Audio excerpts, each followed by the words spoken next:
Hi, I'm Nicole Wiley, membership editor for War on the Rocks. You're listening to a special crossover episode of our members-only Armed Services podcast. With the events unfolding in the Middle East over the last few weeks, some of our hosts from these shows sat down together to speak on their personal experiences with bombardment and indirect fire. This is a personal, wide-ranging conversation that we hope you find interesting. Before I turn it over to Colin, your host for this episode, I'd first like to take just a moment to acknowledge the American service members who have died in the current war in the Middle East, especially the 6 Army Reserve soldiers who died in Kuwait by an Iranian drone strike. With that, Colin, over to you.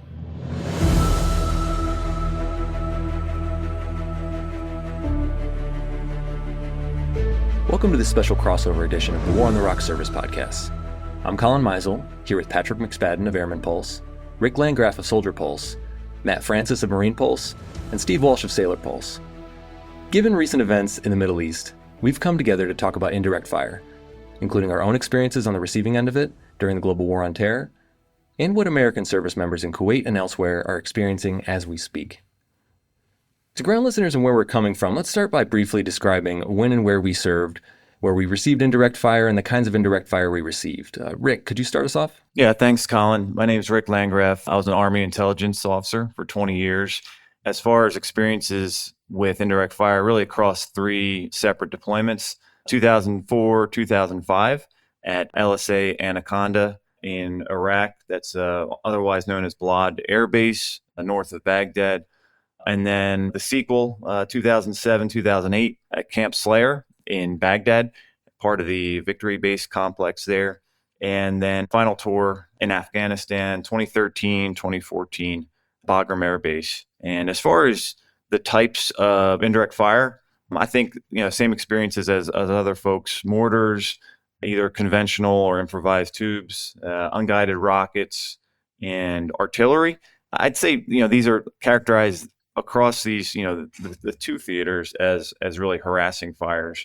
In both these theaters, as we all know, the U.S. had air superiority. So the current threat, as far as like one-way drones, really wasn't part of the picture yet. Steve, how about you? Yep. So I'm here representing Sailor Pulse, but I actually began life as an enlisted helicopter mechanic in the Army. So I was deployed to Salerno in Khost Province, Afghanistan from 2005 to 2006, and then again in Bagram, Afghanistan in 2009. And we experienced the same thing as Rick. And I had the opportunity as like a 19-year-old kid, essentially, to get really enthusiastic about the Army, come into the Army, and then go through a couple deployments of seeing how that impacted not only my own attitude toward the deployment, but also all the other soldiers that were there on base. Matt, how about you? So my name is Matt Francis. I'm from Marine Pulse, 15-year infantryman from the Marine Corps, brah. My very first experience with any form of indirect fire was in the invasion in 2003. We were there at Camp Commando. I was with Task Force Tara with 2nd Battalion, 6th Marines, and we had a Searsucker cruise missile impact the base, followed by a couple other impacts as well. Fast forward to 2004, 2005, I was in Bagram, there for the Karzai Protective Detail, QRF, similar to a lot of the other gentlemen here. I was on Quick Reaction Force. We had a lot of different indirect fire munitions coming down there was basically just a bunch of different tubes on the sides of mountainsides, rounds encased in ice, and we'll get into that later as well, but not as much guided munitions. It's more just like harassment fire than anything. Yeah. Patrick, how about you? Hey everybody, this is Patrick McSpadden from the Airman's Pulse, 21-year career Air Force intelligence officer. So one unique experience or one overall experience in my career, I deployed forward from Aviano Air Base to Bagram, May through November of 2010. We went forward with one of our F-16 squadrons, and then we were joined by a combined Strike Eagle squadron from Wakenheath. Same time that Colin was there at Bagram, and just like everybody else, a mixture of indirect fire from mortars and rockets. The threat had changed rather significantly in that area over those few years, between primarily Taliban to then a mixture of the Haqqani network. One particular attack took out a Chew, a couple down for me, and unfortunately resulted in the death of one of the service members. We did have a couple defensive systems there at the time, but just like everybody else, it was one of those kind of lingering threats that everybody honored, but more or less just kind of came in the background over time. Yeah, and that was, my experience. Like you said, I was there at Bagram a very similar time, and we'll get into that in a minute about kind of almost normalizing that. But first, Patrick, you're in close contact with a few folks stationed in the Middle East right now. I'm wondering if you could ground us in the present and maybe share a bit about what you're hearing from them. Yeah, absolutely. So one of my buddies in particular is an Air Force dentist that's forward deployed from Langley Air Force Base over into Saudi Arabia. And as we've seen now over the course of the first week of the war, a significant increase in what we would describe as a threat from now precision fires, a mixture of drones, ballistic missiles, and quadcopters. And as unfortunately we witnessed now about a week ago, a significant attack on a TOC in Kuwait that resulted in the death of 6 service members. And then very unfortunately, we've had confirmation in the last 48 hours of a death there in Saudi Arabia. Talking to my buddy, they're sleeping in battle rattle bunkers positioned both near their sleeping sites and also at work.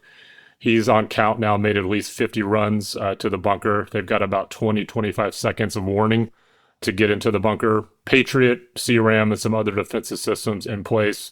But just given the sheer number of missiles and other threats that have been coming in, just as we know from our studies, overmatch happens at a certain point, and some of those missiles have unfortunately made it through. Just for a little bit of context, it appears the Iranians kind of went with the end of the fireworks show up front with a lot of their medium range and longer range missiles. We're now starting to witness a little bit more use of the shorter range drones, as both the Israeli and the U.S. Air Force have taken out not only the launchers, but also a lot of the storage sites for the ballistic missiles. But obviously that threat is ongoing.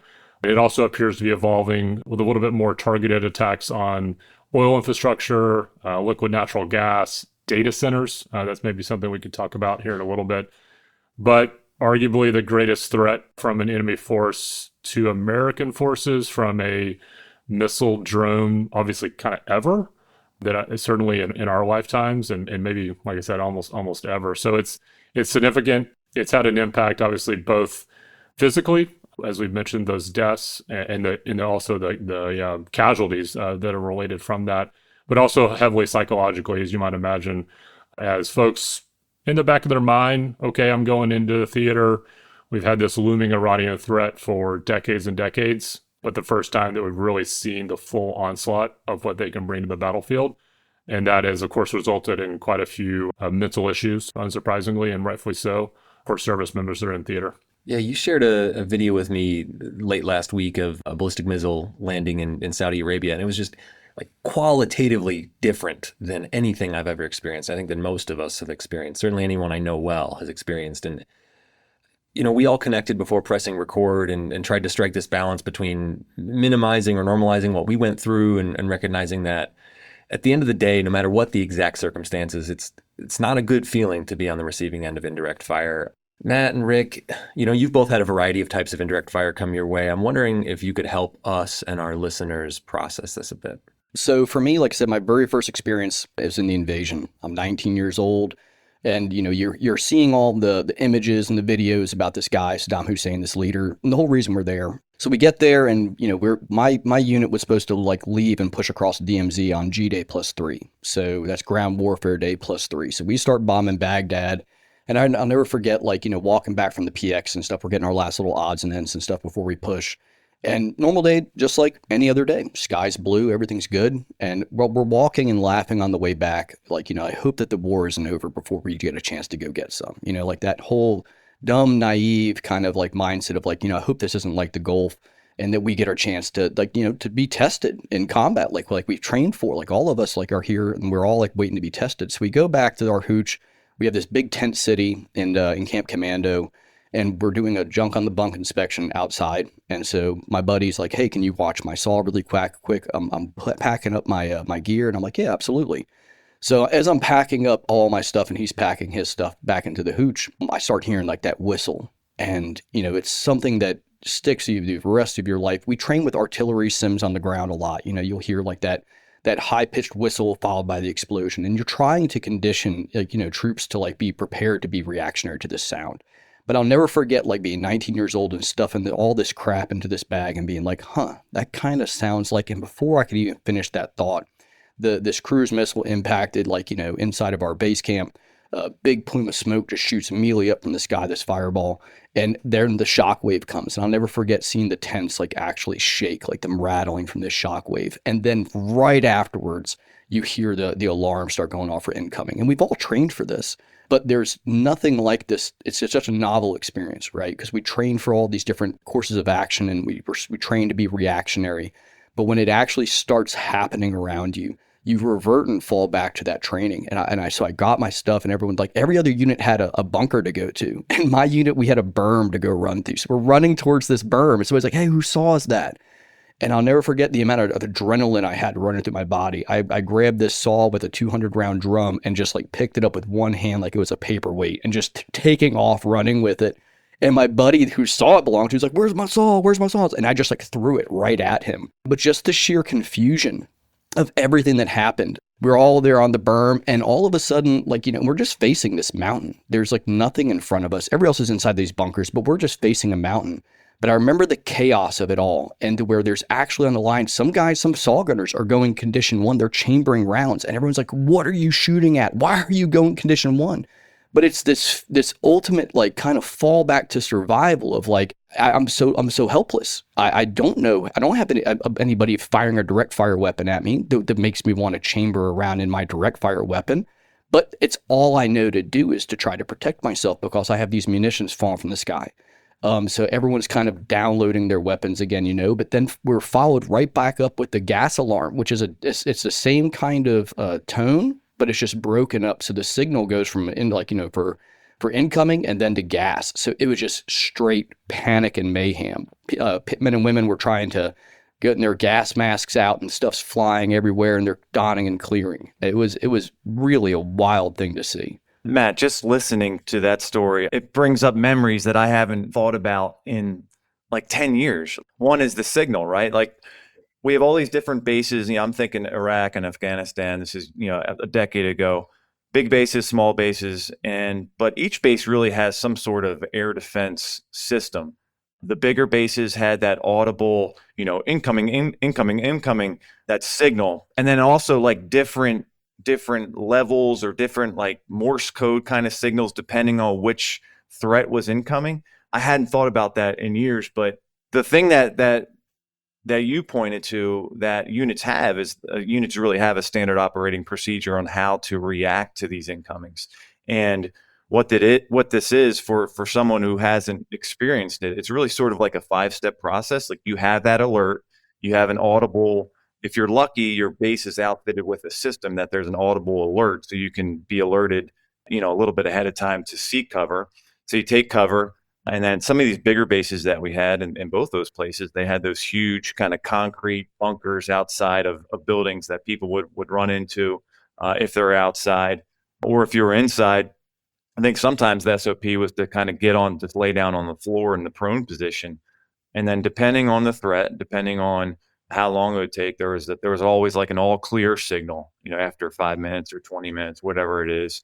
And then, like we do in the military, you establish accountability, no matter what size your unit is. If you have like a 5-person team, if you have my second deployment, I was a company commander and I had 75 troops all over the place. So that time after the all clear and establishing the accountability, sometimes that would take 10 minutes.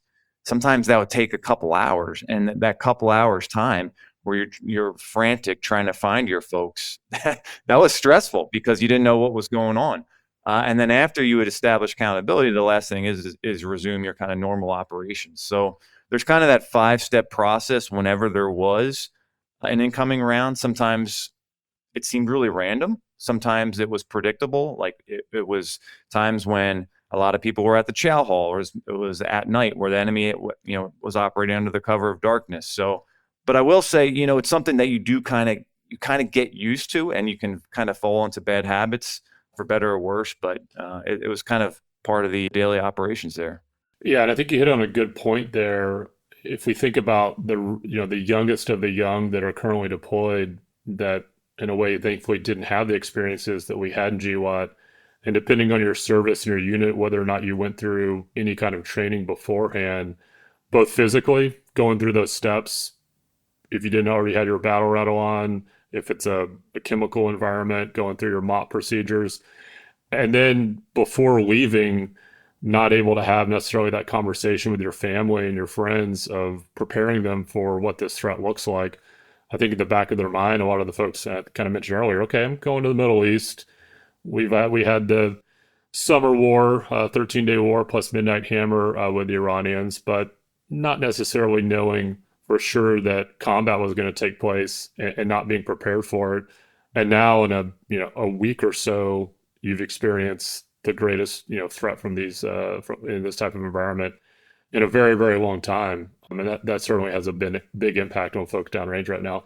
And I think that with that, one of those things that we've talked about a little bit was the psychological effects of it is kind of giving into it. So that was my very first time ever hearing or seeing like the impact coming into Camp Commando. But once I think there was like another impact that hit, but we started getting more and more incoming. And thankfully the Patriot system was there and they picked up a lot of the munitions coming across. But I'm going to tell you what, like I've talked to people about this in the past, and you're right, trying to reconnect with other service members and trying to connect kind of the story and paint this bigger, larger picture of connected services. And it's really neat.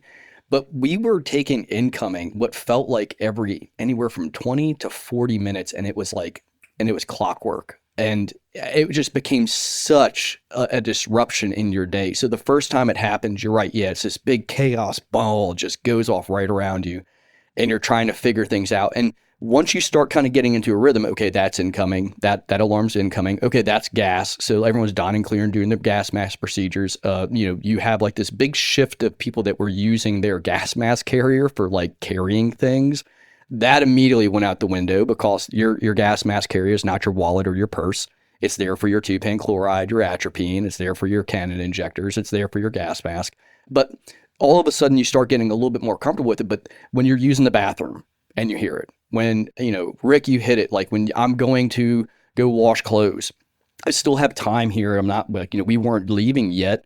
But we're just every single day in, day out in the nighttime. And it just gets to this point where you're like, man, when is this ever going to be over? I can't wait to leave this impact zone, basically like this on-call target, just so I can not have to deal with this. And then as you get further down the road and your mission, we got so kind of numb to it that anytime you heard any kind of explosion, we kind of just laughed it off and we all like shouted in unison like EOD, and it was like EOD. We all knew it wasn't EOD, but it was kind of just a mental aspect of just being like, I'm not going to think about that could have been really bad. That was actually kind of close. And there's no EOD guys anywhere around me.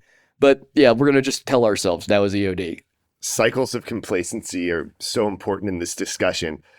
For me, being a mechanic, like, we knew we were never going off base. We knew we weren't going to go out and get any of the big war. But there was this sense going out to Salerno that we're leaving Bagram. We're going to be on this little forward operating base. We're really participating.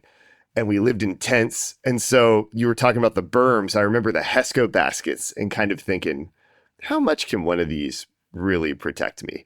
And at first we were completely complacent. And then, Matt, I haven't thought about it in years, but I will never forget at like 5 a.m. coming off a shift, just going to eat and being like, man, that jet is really loud. And then like closest I ever came for a Pokey Bear, quite close. And like all my buddies ran for one bunker, one direction. And I remember I kind of like you with your saw. Initially, I like ran the other way and was like, well, I'm not going down alone. So I ran, I like jumped over some obstacles like a Kentucky show horse, and I arrived in the bunker with my pals. And that moment was so defining. And there was this sense of like, we're out here on the frontier of this war, and we're like, this is a worthy thing. Like, we felt really motivated by the mission. It was 2005. We felt like we're bringing freedom to these people. This is real.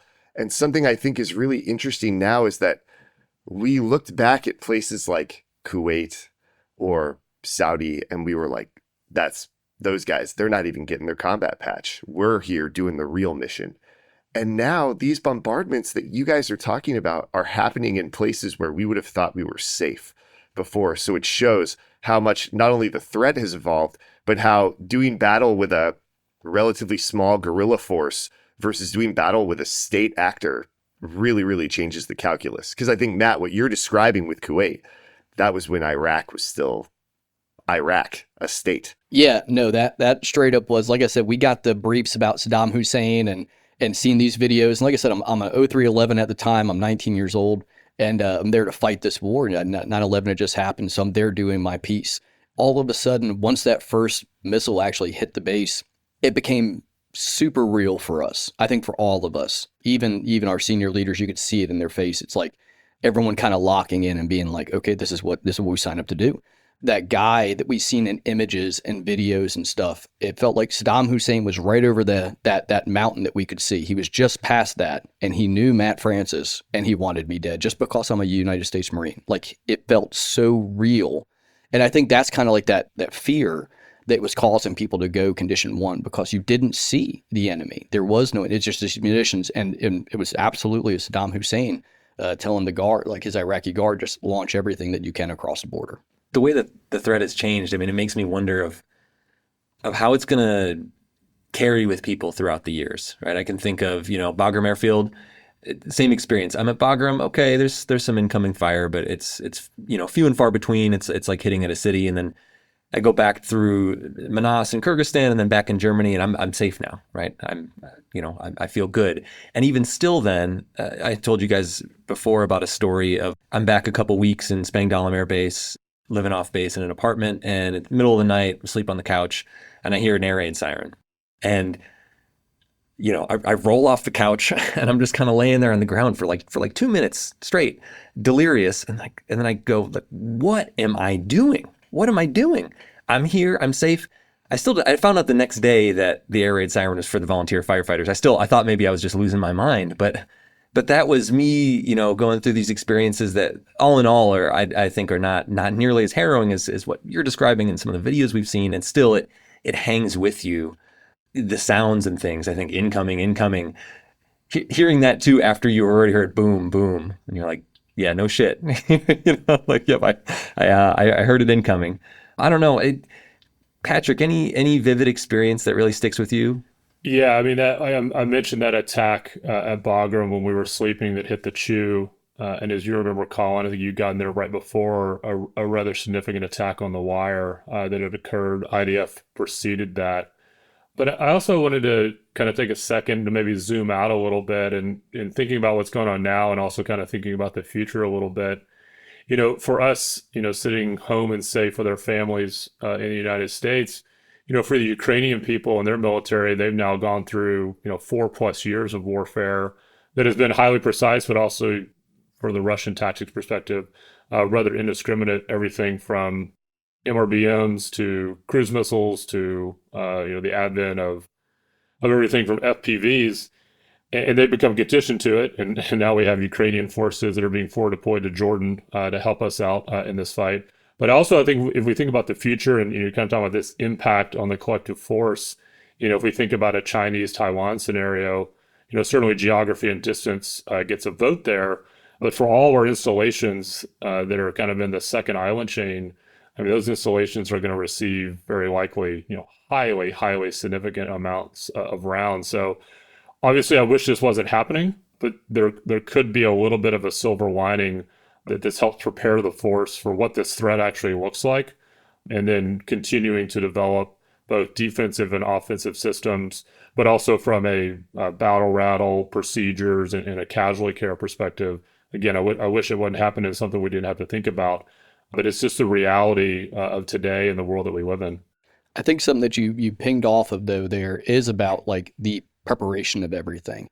I think something that we've all kind of spoken about in our conversation has been the reaction of everything. As service members, we're all trained in whatever job we chose to do. However, we all choose these different jobs, but when we get trained, we get trained in a way that we're almost like immediately trained to be reactionary in nature. You look at like how we do close order drill, just marching, movement. Everything is led by a preparatory auditory command followed by a command of execution. So what you're seeing and what I'm hearing is that, like, you heard that alarm. That's the preparatory command for something else to happen, an action. As in the Marine Corps, like, we train as far as the gunshot. You hear that initial gunshot, that explosion, you assess, but immediately your first thing you do is like you take cover, you get down. And then, but it is that auditory command, that auditory happening that triggers us to go into our follow-on actions. And speaking what Patrick's talking about as far as, the island chain in Taiwan and as far as service members abroad, I mean, I think if anything, the one thing that we do have on our side is our level of preparedness and how we choose to go about learning from like lessons learned that we've seen happening in Ukraine and Russia. It's what's happening in the Middle East right now. We've had years to kind of like dial in, how we're going to react, what our drills are going to be. And I think that's really important for the listeners to understand, is that like every single day, regardless of what MOS, what job an individual's in or what branch they're in, every single day is training, and we train like we fight. And that way, when we fight, it will all go back to our training. And that's one huge thing that I think that we do exceptionally well in the United States military. Got to give a shout out to my Navy guys. For many, many years, there was this sense that the Navy was not participating in being bombarded the way that the other services had been. And I don't know if you guys are familiar with the term general quarters. I know you are, Matt. Sense that the Navy had not had to assume the sort of reaction to threat that you're describing, Matt. And now, thanks to the Yemen experience, and I would imagine it's ongoing, these guys have gotten much more used to assuming general quarters, battle stations, and responding. And a lot of that was going on with Yemen with relatively little public fanfare. Steve, I want to stick with that for a second. Because you have the experience in the Army and the Navy. How did you process that shift in mindset? And did you become more complacent again? Were you able to kind of socialize sort of the things you learned, or how did that play out? When I joined the Navy, that experience of having been on a FOB in the Army was relatively unique. There were certainly guys who did individual augmentee assignments, so the whole Navy, there are lots of guys who had those experiences. But to go into a fighter squadron, that was a relatively unique thing. And you experienced this weird culture shift where I went from being a mechanic with guys who had only played defense on a FOB and had been attacked to now being in a fighter squadron where, under the global war on terrorism, everyone had only played offense. People had dropped many, many thousands of pounds of ordnance, but had never experienced being attacked themselves. And so now the wars that we're seeing in Iran and that we would see in a Taiwan Straits scenario synthesizes those things. And it's been extremely interesting. I was not deployed in Yemen. I didn't experience the ship being attacked, but I think that what we've seen in Yemen and what we train to with Taiwan will have to integrate both of those things. The idea that we're going to defend the ship and we're going to at the same time launch jets to go out and eliminate whatever threat is threatening the ship is now an integral part of Navy culture. And it always has been. We would train to it all the time. But the cultural shift, I think, is pretty palpable in the Navy right now. Yeah, I just wanted to add that I with my experience and some of these other experiences that we're sharing today with indirect fire, it's really fundamentally different than what the service members today are facing in the Middle East. One, the type of round that's incoming, and then back decade plus, we knew IDF was a threat, but it wasn't ever really considered a serious threat. It was more of a nuisance and something that you just kind of dealt with living on a base. And you knew if you were in Iraq or Afghanistan, you were under threat, and there was a possibility that your base would get hit. But once you were in Kuwait, you knew you were relatively in a safe area. You would get like a counterintelligence brief, and there would be threat briefs, stuff like that. But you knew once you stepped off the plane in Kuwait and either going out on R&R or going home or mid-tour leave, something like that, you knew you were relatively safe. And what's happening now with this war is that sense of sanctuary in Kuwait or Saudi is just totally gone. So the psychological effect of that, of not having that confidence that you're in a relatively safe space it's got to be really hard for the guys and gals who are there now. Hard for me to imagine, really. It's really hard to get in their shoes and to think about, the satisfaction of just being able to punch back or knowing somebody is, right? I'm sitting in the Joint Defense Operations Center in Bagram, and I hear a boom, and I know that pretty soon Matt or someone like Matt is going out to try to find those guys. Maybe they don't find them, but where at least we get to swing back. Matt, could you share a little bit about what that experience was like? I mean, I imagine even there might have been some frustrations of being the one trying to swing back. Yeah, absolutely. Like I said, on Bagram, we were there living on Steel Beach. We did a week on QRF for the region for Hamid Karzai, but then we do a week off of patrolling around Sharkar, Salerno on the outskirts of Bagram. And like as we were talking about earlier, taking an IDF shot inside Bagram near one of the posts, and we get spun up as far as being a quick reaction force. We go out there. We come to this one hillside where we've kind of triangulated where we think this round came from, and sure enough, on this hillside, like you said, we're the ones that are going out there. We're the hammer. We're going out there to strike the enemy and to find them, locate, close with, and destroy. So we go out there and we find this tube, and it's aiming towards Bagram, but we're looking around trying to find tracks. We're trying to find spoor, and we see some older tracks and everything, but nothing's fresh. But like we see a lot of liquid around the tube itself. And so we're all kind of thinking about the process of what happened and everything. We got our tube, it's aiming towards base. We pretty sure this is where it came from. But we need to answer. We're not going to just go back and be like, all right, round's complete, we're done. Let's go home. So we start looking, we're trying to figure out what happened. And that's where it kind of clicked. We're like right outside of Bagram. There's a couple of businesses, there's a bazaar and stuff, but there's these businesses, and we're like, we kind of put one and two together, and this was in 2004.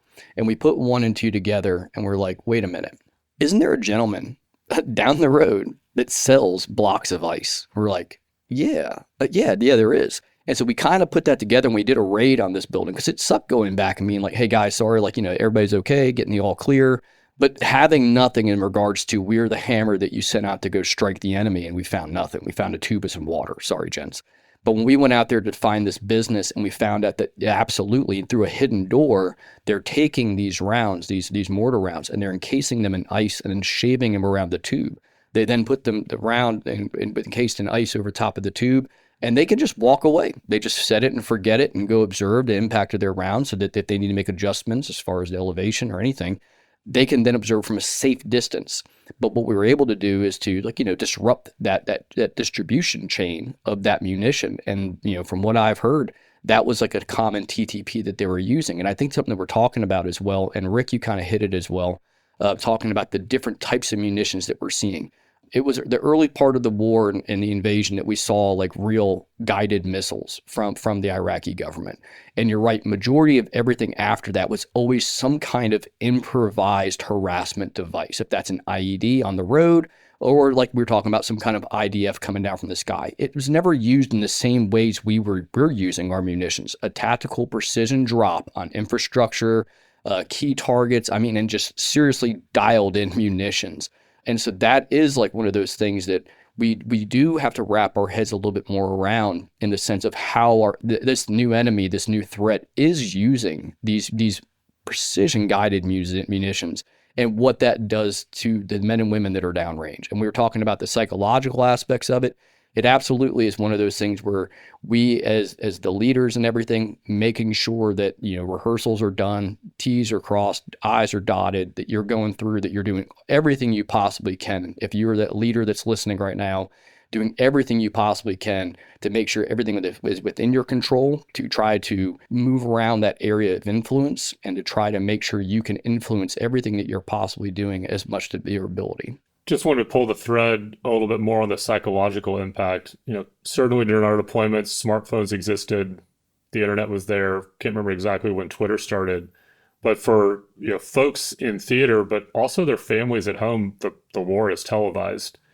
And so just thinking about like the video we discussed on the attack in Saudi Arabia, or the various ones that are floating around on the internet, and you certainly got to be careful these days of whether or not that was created by AI or not. But I just trying to put myself in the shoes of a family member at home, like knowing that my loved one is in Kuwait, Saudi Arabia, Jordan, wherever, or at sea right now, watching these horrific and unfortunately successful attacks, and just then waiting for like that message, that phone call, that signal, text to say that I'm safe. I think that's also another unfortunate twist and an impact on the psychology of this war. Maybe one of the dumbest things that I've ever done go into the psychology of this is, talking about that cycle of complacency during deployment. I remember by the end of deployment, when that the siren would go off, we would be peeking out of the bunker and we'd be kind of casual about it all. And I remember one where we were all kind of hooting and hollering because we knew it was imprecise. I had only heard rumors of the ICE TTP. So it's really fun to talk to Matt and find out that that's real life. And then, as you guys alluded to earlier, we had one where a guy was killed in his sleep. We had one where we were kind of poking out, and then it hit our little improvised aircraft hangar and destroyed it. And we were like, oh my God, get back in the bunker. I would imagine if this goes on, as guys deploy, the guys who are out there right now, they're the first wave. They didn't really, I would imagine for these guardsmen who are enduring this, they did not know when they deployed that this is what they would encounter. As waves of this go on, you may see the psychology that we experienced begin to set in, because who knows how long this thing will go on. Maybe it'll be short, but maybe it'll go on for years. And 2 years into this, you might have a lot of stupid young kids like me out there poking their heads out, and it might be a different story. Yeah, for these men and women, I have to imagine you're going to see things like that, and the dichotomy between the vividness of those experiences and also the complacency. I think, Bagram, I never went in a bunker once the whole time. None of my NCOs enforced it. You'd hear it and you'd be like, well, you're not dead. Keep going, keep working, right? Keep doing what you're doing.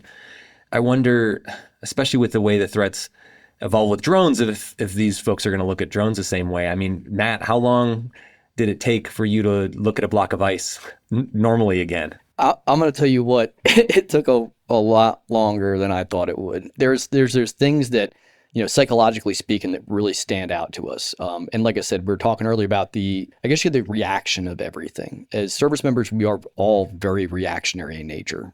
We either are going to be proactive, like I said, about training and trying to find ways to better prepare ourselves, to prepare our men and women. And so that way on the battlefield, we're successful at whatever your battlefield looks like.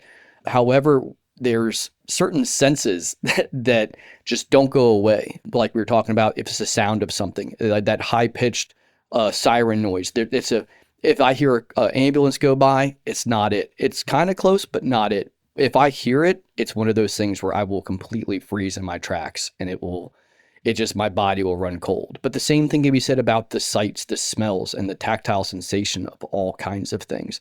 These are things as far as that really kind of get burned into the fabric of ourselves, right?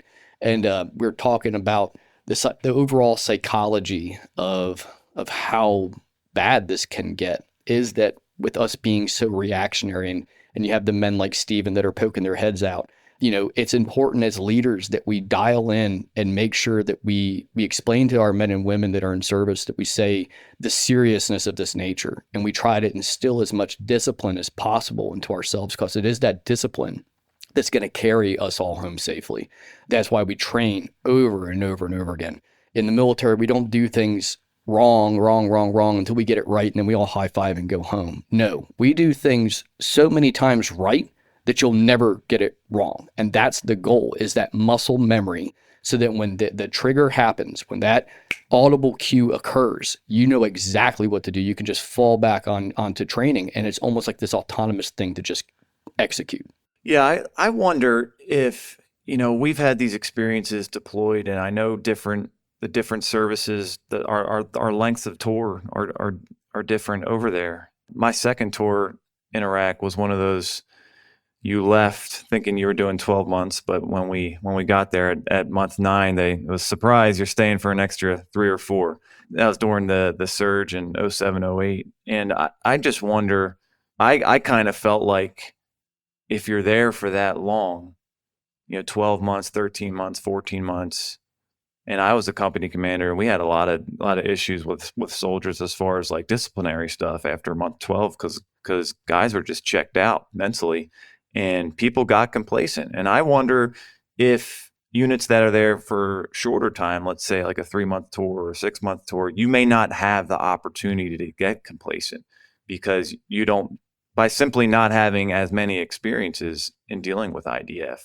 But when we were there, those 12 month tours, 12 plus month tours, you kind of get stuck into a battle rhythm, and complacency can really set in, which is really tragic, because for these guys that were killed recently, they were simply in the wrong place at the wrong time, right? And they were in a place where they thought that they were safe. And I remember, the bunkers that we had and the chews that we had, none of the ones that I ever lived in had any sort of overhead protection. They were all side protection. They were concrete T-barriers on the sides because that was the threat in Iraq and Afghanistan. There was no drone threat. There was no overhead threat. And it's totally different now. Just one last add, and not that the service members downrange aren't frosty right now and ready for this, but if I put my old intel hat back on and looking at this from the enemy's perspective, it's different but the same for what we encountered in Iraq and Afghanistan. As we discussed, the threat level is much higher because of the numbers of munitions and the precision and the lethality of these type of munitions. But from the Iranian perspective right now, it's really kind of wait this out. They've kind of only got two games. They've got this against military targets and against civilian targets. Obviously, we're seeing what's going on in the oil markets right now as a result. But as they're just trying to wait this out, that's their only option. So just one last charge, to our colleagues that are downrange right now.